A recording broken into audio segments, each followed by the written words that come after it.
ইতালিতে লাখ টাকা বেতনে ৩টি কাজ শিখে যেতে পারলে আপনি গেইনার। ঠিক আছে? ইতালি কিংবা ফ্রান্স, ইউরোপের যেকোনো দেশে যান না কেন এই ৩টি কাজ শিখে যাবেন। এই ৩টি কাজগুলোর চাহিদা অনেক ব্যাপক এবং বেতনও অনেক ভালো। মোটামুটি বলতে গেলে ২ থেকে ৩ লাখ টাকার উপরে ইনকাম হবে। এর চেয়ে নিচে হবে না, উপরে হবে ইনশাল্লাহ। ১ম কাজ, গার্মেন্টস অ্যাক্সেসরিজ কিংবা যেকোনো সেলাই করার কাজ।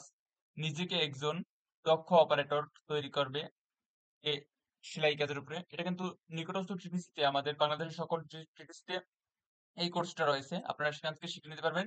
সার্টিফিকেট পাবেন। বিভিন্ন কান্ট্রিতে সরকারিভাবে যাওয়ার জন্য সেখান থেকে আবেদন করা হয়। ঠিক আছে? ২য় কাজ, হেয়ার স্টাইল, চুল কাটার কাজ। এটা কিন্তু ডিমান্ড অনেক। ঠিক আছে? ৩য় কাজ হচ্ছে বার কিংবা শপের কাজ। এই কাজগুলোর চাহিদা ইতালিতে ব্যাপক। বার কিংবা শপ, যেমন বড় বড় শপিং মল আছে, বার তো বুঝেনি, সেখানে কিন্তু আপনার চাহিদা ব্যাপক। এ সকল কাজ করে মাসে অনেক টাকা ইনকাম করা যায়। ঠিক আছে?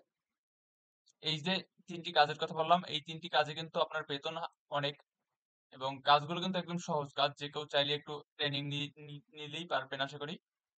তো সবসময় প্রবাসীর চাকরির আপডেট পেতে সাবস্ক্রাইব করে আমাদের পাশে থাকুন। ধন্যবাদ। তা আমাদের টিটিসিতে অবশ্যই বিভিন্ন কোর্স রয়েছে এবং সরকারিভাবে চাকরির নিয়োগগুলো দেওয়া হয়। আপনারা অবশ্যই টিটিসিতে আসবেন।